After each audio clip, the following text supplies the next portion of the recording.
అనుదినమన్న శ్రోతలకు మన ప్రభువును రక్షకుడై ఉన్న యేసుక్రీస్తు యొక్క సరిసాటి లేని మహా గొప్ప పరిశుద్ధమైన నామమునందు శుభములు. నేడు 2026 సంవత్సరము ఏప్రిల్ మాసము 7వ తారీఖు మంగళవారం నాటి ధ్యానాంశము. 2 పుష్పములు. పరమగీతముల గ్రంథము 2వ అధ్యాయము 1వ వచనమందు, నేను సారోను పొలములో పూయు రోజా పుష్పము వంటి దానను, లోయలో పుట్టు వల్లి పద్మము వంటి దానను. పగటి వేళ వికసించు పుష్పములు కలవు, రాత్రివేళ వికసించు పుష్పములు కలవు. గట్టునందుగల రోజా పుష్పము పగటి కాలమునందు వికసించుచున్నది. ఇది పగలంతియు చాలా చక్కగా వికసించి సువాసనను పరిమళించుచున్నది. అదే సమయమునందు రాత్రి సమయంలో వికసించుచున్న వల్లి పద్మము మరియు మల్లి పుష్పము మొదలగు పుష్పములు రాత్రి సమయముల యందును తమ యొక్క మాధుర్యమైన సువాసనను వీచుచున్నాయి. 2 సమయముల యందును ఈ పుష్పములు మనసునందు ఆనందింపచేసేటువంటి సమయముగా మార్చివేస్తున్నాయి. పగలున్నంత వరకును నన్ను పంపిన వాని క్రియలు మనము చెయ్యుచుండవలెను, రాత్రి వచ్చుచున్నది, అప్పుడెవడను పని చేయలేడు అని చెప్పెను యేసు. యోహాను సువార్త 9వ అధ్యాయం 10వ వచనం. పగలు కాలము అనుట కృప యొక్క కాలము. దేశమునందు సువార్త యొక్క గుమ్మములు తెరవబడి ఉండు కాలం. అలాగునే ఆయనకు ఇవ్వబడి ఉన్న కృపగల కాలమునందు యేసు గ్రామముల గుండా పట్టణాల గుండా వెళ్ళి సువార్తను ప్రకటించెను, మేలు చేయనట్లు సంచరించెను. మనము కూడాను ఈ లోకం యొక్క పరుగు పందెము ముగించుకొంటకు ముందుగా సమయము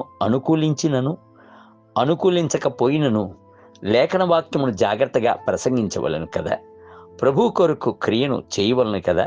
2 రకాల పుష్పం వలె పరిచయను 2 భాగములుగా విభజింపవచ్చును. ఒకటి బాహ్యముగా చూడదగిన సువార్త పరిచర్య, రెండవది ఎవరూ చూడని రీతిలో మరుగైన వల్లి పద్మం వలె ప్రార్థించు పరిచర్య.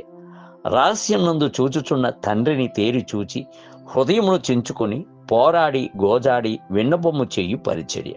పగటి కాలమునందు పూయుచున్న పుష్పములు అన్నిటికీ రారాజు రోజా పుష్పము, రాత్రి కాలమునందు పూయుచున్న పుష్పములు అన్నిటికీ వల్లి పద్మమే రాణి. పుష్పములను రాత్రిపూట పూయి పుష్పములనియు పగటిపూట పూయి పుష్పములనియు 2గా విభజించుచున్నట్లు యేసుక్రీస్తు యొక్క శిష్యులను కూడాను అంతరంగికమైన శిష్యులు, బాహ్య ప్రకారమైన శిష్యులు అని 2 రకములుగా విభజింపవచ్చు. యేసునకు బాహ్య ప్రకారమైన 12 శిష్యులు ఉండినప్పటికీ అంతరంగికమైన శిష్యులు కూడాను ఉండెను. నికోదేమును, యోహాను సువార్త 3వ అధ్యాయం 9వ వచనము, అరిమతయి ఊరువాడగు యోసేపును, యోహాను సువార్త 19వ అధ్యాయం 38వ వచనమునందును అంతరంగికమైన మరియు రహస్యమైన శిష్యులై ఉండేది. గొర్రెలను కూడా యేసు 2గా విభజించెను.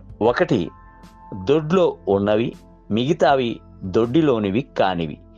ఈ దొడ్డివి కానివి వేరే గొర్రెలు నాకు కలవు, వాటిని కూడాను నేను తోడుకొని రావలను అని నా స్వరము వినును. అప్పుడు మంద ఒకటియు గొర్రెల కాపరి ఒకడును అగును అని యేసు చెప్పాను. యోహాను సువార్త 10వ అధ్యాయం 16వ వచనం. వ్యక్తిగతముగా ఒక క్రైస్తవుని యొక్క జీవితం నందు కూడాను బాహ్య ప్రకారమైన జీవితమును కలదు. అదే సమయం నందు మనుషులు చూడనటువంటి అంతరంగిక జీవితమును కలదు. తలంపుల యందు జీవించు అంతరంగిక రహస్య జీవితమును కలదు. దేవుని బిడ్డలారా, బాహ్యముగా రోజా పుష్పముగా కనబడుచున్న మనము అంతరంగముగా రహస్య జీవితం నందు కూడాను పరిశుద్ధముగా నుండి వల్లి పద్మము పుష్పం వలె కనబడవలెను. నేటి ధ్యానమునకి ఇదిగో నీవు అంతరంగములో సత్యము ఉండుటకు కోరుచున్నావు, ఆంతర్యమున నాకు జ్ఞానము తెలియజేయము. 51 కీర్తన 6వ వచనం.